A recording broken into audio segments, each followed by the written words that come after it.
Hello friends, स्वागत है आपका आपके अपने चैनल HSC स्टडी गाइड में। आज इस वीडियो में हम बात करने वाले हैं बेसिक सेफ्टी के बारे में। तो चलिए फिर वीडियो को स्टार्ट करते हैं। तो सबसे पहले जानते हैं कि सेफ्टी यानी कि क्या होता है। सेफ्टी यानी कि वर्क प्लेस में जो भी हजार्ड्स होते हैं या फिर जो भी रिस्क होते हैं उससे प्रोटेक्शन मिलना यानी कि सेफ्टी। और ये जो सेफ्टी है ये सभी के लिए होती है और सभी एम्प्लॉय की हेल्थ एंड सेफ्टी जो है वो इक्वली इंपॉर्टेंट होती है। तो चलिए अब जानते हैं कि सेफ्टी क्यों इंपॉर्टेंट होती है। तो उसमें सबसे पहला पॉइंट है कि सभी एम्प्लॉय की हेल्थ को प्रोटेक्ट करना, इसलिए सेफ्टी इंपॉर्टेंट होती है। फिर उसके बाद है कि सभी वर्कर्स की जो वेल बीइंग है उसको इंश्योर किया जा सके। फिर उसके बाद है कि ऑर्गेनाइजेशन में पॉजिटिव कल्चर जो है वो प्रोमोट हो सके। फिर उसके बाद है कि सेफ्टी इसलिए इंपॉर्टेंट होती है ताकि जो भी एक्सीडेंट और इंसिडेंट प्रिवेंशन है उसको हम इंश्योर कर सके। फिर उसके बाद है कि लॉस प्रिवेंशन में मदद हो सके। फिर उसके बाद है कि ऑर्गेनाइजेशन की जो ग्रोथ है और जो भी डेवलपमेंट है उसको भी इंश्योर किया जा सके। फिर उसके बाद है कि कंपनी की कंटिन्यूअल इंप्रूवमेंट को इंश्योर किया जा सके। तो ये जो सारे पॉइंट्स है इसके लिए सेफ्टी बहुत ही इंपॉर्टेंट होती है। चलिए अब जानते हैं कि सेफ्टी की जिम्मेदारी किसकी होती है। तो कंपनी में या फिर ऑर्गेनाइजेशन में जितने भी एम्प्लॉयज हैं उन सभी को साइट की जो भी सेफ्टी गाइडलाइंस है उसको फॉलो करना है। फिर उसके बाद है कि कंपनी का जो भी एम्प्लॉयर है या फिर कंपनी में जितने भी एम्प्लॉय है वो सभी इक्वली रिस्पॉन्सिबल होते हैं साइट पर सेफ्टी कल्चर जो है वो इंश्योर करने के लिए। तो सबसे पहले देखते हैं हजार्ड यानी कि हजार्ड क्या होता है। हजार्ड की बहुत सारी डेफिनेशन है। अगर आप गूगल करोगे तो वहाँ पर हजार्ड की अलग डेफिनेशन आएगी। अगर आप ओशा स्टैंडर्ड पढ़ोगे तो वहाँ पर अलग डेफिनेशन आएगी। अगर आप निबूश पढ़ोगे तो वहाँ पर भी हजार्ड की अलग डेफिनेशन आएगी। इन सभी डेफिनेशन का मीनिंग एक ही होता है।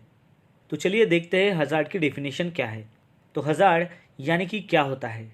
Hazard means there is something which has a potential to cause harm, यानी कि कुछ ऐसी चीज़ जिसमें पोटेंशियल है, जिसमें क्षमता है कि जिसके वजह से नुकसान हो सकता है, उसे हजार्ड कहते हैं। हजार्ड की और एक डेफिनेशन देखते हैं। It is a potential which may lead to injury, property damage और इन्वायरमेंटल इफेक्ट, यानी कि कुछ पोटेंशियल यानी कि कुछ ऐसी क्षमता है कि जिसके वजह से इंजुरी हो सकती है, प्रॉपर्टी डैमेज हो सकती है या फिर इन्वायरमेंटल इफेक्ट हो सकता है, उसे हजार्ड कहते हैं। एग्जाम्पल के तौर पर इलेक्ट्रिसिटी एक हजार्ड है, केमिकल्स एक हजार्ड है, वर्किंग अप अ लैडर मतलब लैडर के ऊपर काम करना एक हजार्ड है, नॉइज़ बहुत ज़्यादा नॉइज़ है मतलब वो एक हजार्ड है, स्ट्रेस ये एक हजार्ड है। चलिए अब बात करते हैं दूसरे डिफिनेशन की यानी कि रिस्क की। तो रिस्क यानी कि क्या होता है। A risk is the chance high और low that any hazard will actually cause somebody harm. मतलब रिस्क क्या है, रिस्क एक चांस है, संधि है। वो हाई भी हो सकती है या फिर लो भी हो सकती है, ज़्यादा भी हो सकती है या फिर कम भी हो सकती है। और वो किसके ऊपर डिपेंड है, तो हजार्ड के ऊपर। हजार्ड जो रिजल्ट देगा उसके कारण किसी आदमी को या किसी पर्सन्स को जो नुकसान पहुंचता है वो है उसका रिस्क। चलिए एक एग्जांपल लेते हैं ताकि आपको अच्छे से समझ में आए। Electrical cabling is a hazard. Electrical cabling जो है वो एक हजार्ड है। If it has snag on a sharp object the expose wiring places it in a high risk category.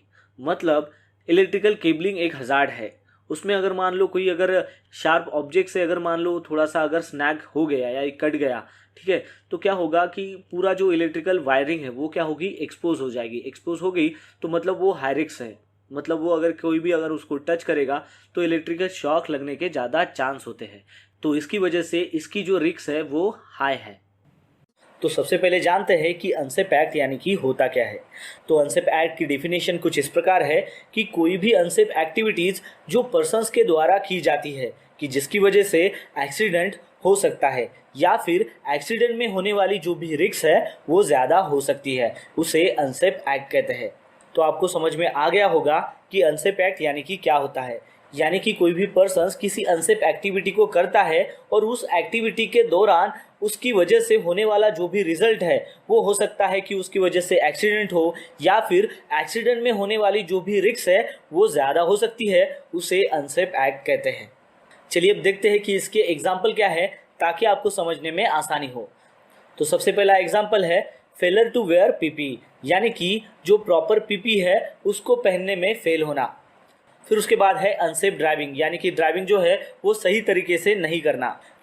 फिर उसके बाद है failure to log out tag out, यानी कि लॉग आउट टैग आउट जो सिस्टम है वो करने में फेल होना।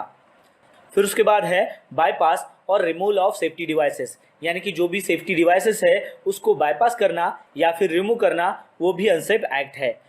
फिर उसके बाद है यूजिंग डिफेक्टिव इक्विपमेंट, यानी कि जो भी डिफेक्टिव इक्विपमेंट है उसका इस्तेमाल करना, वो भी अनसेफ एक्ट है। फिर उसके बाद है कि जो भी टूल्स है जिसका जिस पर्पस के लिए इस्तेमाल करना चाहिए उसके लिए इस्तेमाल न करके किसी दूसरे काम के लिए उसका इस्तेमाल करना, वो भी अनसेफ एक्ट है।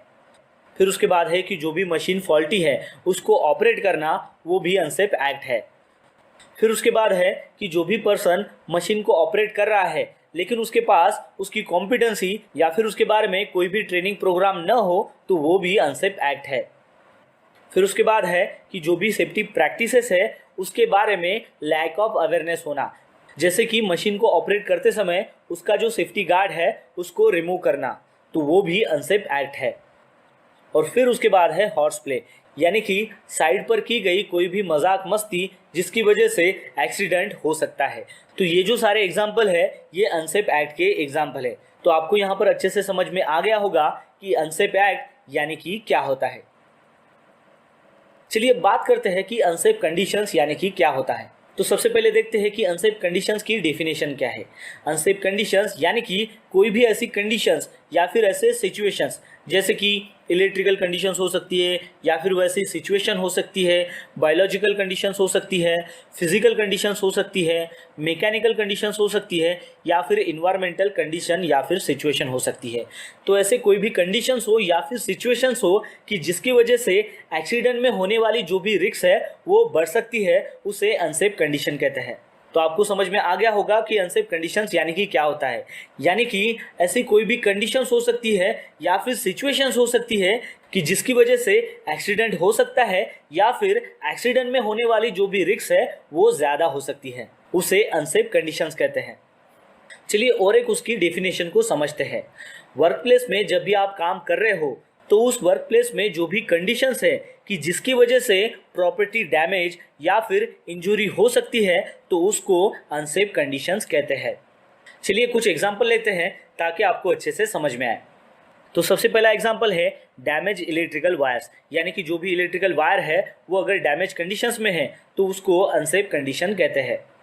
फिर उसके बाद है फॉल्टी मशीन और equipment without proper protective guard, यानी कि कोई भी फॉल्टी मशीन हो या फिर इक्विपमेंट हो और उसके ऊपर कोई भी प्रॉपर प्रोटेक्टिव गार्ड नहीं है, तो वो भी अनसेफ कंडीशन है।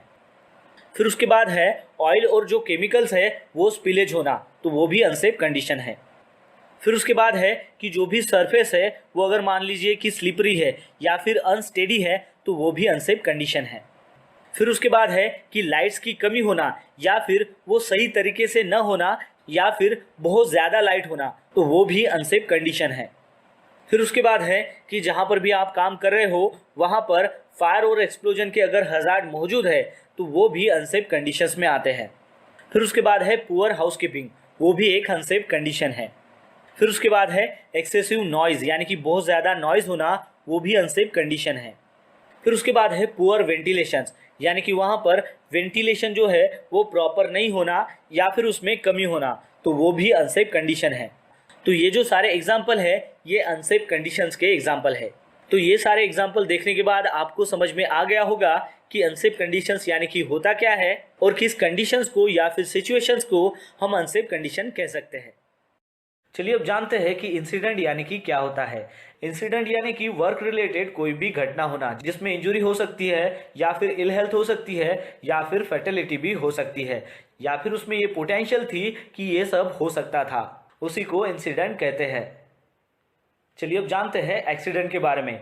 तो एक्सीडेंट यानी कि ये अनडिजायर अनप्लान्ड इवेंट होता है कि जिसकी वजह से इंजरी हो, इल हेल्थ हो, प्रॉपर्टी डैमेज हो या फिर फैटेलिटी भी हो सकती है। आपको और एक बात ध्यान में रखनी है कि सभी जो एक्सीडेंट है वो इंसिडेंट होते हैं, लेकिन सभी इंसिडेंट जो है वो एक्सीडेंट नहीं होते हैं।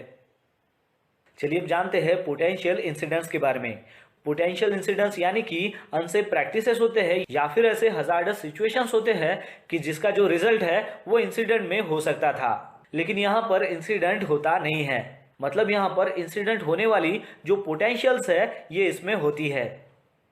चलिए अब जानते हैं नियर मिस के बारे में। तो नियर मिस यानी कि ऐसा इंसिडेंट कि जिसमें कोई भी इंजरी नहीं होती, इल हेल्थ नहीं होता या फिर प्रॉपर्टी डैमेज या फिर फेटेलिटी भी नहीं होती है, और इसको अलग अलग नाम से रिफर किया जाता है, जैसे कि नियर मिस हो गया, नियर हिट हो गया, क्लोज कॉल हो गया या फिर डेंजरस ऑकरेंस हो गया। तो चलिए अब जानते हैं फर्स्ट एड केस के बारे में। तो फर्स्ट एड केस यानी कि एक ऐसी सिंगल ट्रीटमेंट होती है कि जिसमें ऑब्जर्व किया जाता है माइनर स्क्रैचेस हो, कट्स हो, बर्न्स हो या फिर स्प्लिटर्स हो एक्सेट्रा, और नॉर्मली इसके लिए फिजिशियन से मेडिकल केयर की जरूरत नहीं होती है। तो इस टाइप के ट्रीटमेंट को या फिर ऑब्जर्वेशन को फर्स्ट एड केस में कंसिडर किया जाता है। और यहाँ तक कि अगर ये ट्रीटमेंट फिजिशियन से या फिर रजिस्टर जो भी प्रोफेशनल पर्सन्स है उसके माध्यम से अगर दी जाती है तब भी ये फर्स्ट एड केस के अंडर आती है। चलिए अब जानते हैं मेडिकल ट्रीटमेंट केस के बारे में। तो मेडिकल ट्रीटमेंट केस यानी कि वर्क रिलेटेड कोई भी इंजुरी कि जिसकी वजह से ना ही वर्क डेज लॉस होता है और ना ही वर्क डेज रेस्ट्रिक्टेड होता है, लेकिन उस इंजुरी को ट्रीटमेंट की जरूरत होती है, वो बाय फिजिशियन हो या फिर अदर मेडिकल स्पेशलिस्ट से हो। मेडिकल ट्रीटमेंट जो है वो फर्स्ट एड के अंडर नहीं आती, यहाँ तक कि अगर वो फिजिशियन से हो या फिर रजिस्टर जो भी प्रोफेशनल पर्सन हो उसके माध्यम से दी गई हो। चलिए अब जानते हैं रेस्ट्रिक्टेड वर्क केस के बारे में।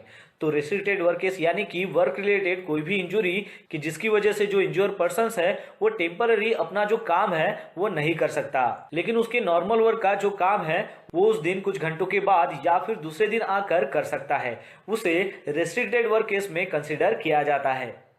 चलिए अब जानते हैं लॉस्ट टाइम इंजुरी के बारे में। तो लॉस्ट टाइम इंजुरी यानी कि ऐसी इंजुरी कि जिसकी वजह से एटलीस्ट 1 फुल डे जो है वो लॉस्ट टाइम हो जाता है, और इसमें जो है जिस दिन एक्सीडेंट हुआ है वो दिन काउंट नहीं किया जाता, और ना ही वो दिन काउंट किया जाता है कि जब एम्प्लॉय काम पर आता है, नो मैटर कि एक्सीडेंट कितने टाइम हुआ था या फिर एम्प्लॉय कितने टाइम पर काम पर रिटर्न आया था। फिर उसके बाद आता है ऑक्यूपेशनल इलनेस। तो ऑक्यूपेशनल इलनेस यानी कि वर्क रिलेटेड जो भी एबनॉर्मल कंडीशंस हो या फिर डिसऑर्डर हो, लेकिन वहां पर इंजुरी की वजह से ये नहीं होता है, बल्कि इन्वायरमेंटल जो भी फैक्टर्स है उसके एक्सपोजर के कारण ये होता है, और ये जो है ये एसोसिएटेड होता है एम्प्लॉयमेंट के साथ में, उसे ऑक्यूपेशनल इलनेस कहते हैं। फिर उसके बाद है इन्वायरमेंटल इंसिडेंट। तो इन्वायरमेंटल इंसिडेंट यानी कि ये एक अनप्लान इवेंट है या फिर चेन ऑफ इवेंट है कि जिसकी वजह से इन्वायरमेंट के ऊपर निगेटिव इंपैक्ट होने की क्षमता थी या फिर क्षमता हो सकती थी, उसे इन्वायरमेंटल इंसिडेंट कहते हैं। एग्जाम्पल के तौर पर हाई नॉइज लेवल जिसके रिगार्डिंग कंप्लेंट्स आती है। फिर उसके बाद है रिकॉर्डेबल केसेस। तो रिकॉर्डेबल केसेस यानी कि ऑक्यूपेशनल डेथ हो या फिर उसके अलावा नॉन फेटल ऑक्यूपेशनल जो भी इंजुरीज है, जैसे कि लॉस ऑफ कॉन्शियसनेस होना, रिस्ट्रिक्शन ऑफ वर्क होना, ट्रांसफर टू अनदर जॉब होना या फिर मेडिकल ट्रीटमेंट होना अदर देन फर्स्ट एड, तो ये सभी रिकॉर्डेबल केसेस के अंडर आते हैं। तो दोस्तों आशा करता हूँ कि आपको इस वीडियो के माध्यम से पता चल गया होगा बेसिक सेफ्टी के बारे में। तो बस आज के लिए इतना ही, मिलता है नेक्स्ट वीडियो में एक नए टॉपिक के साथ में। तब तक के लिए टेक केयर, बाय बाय।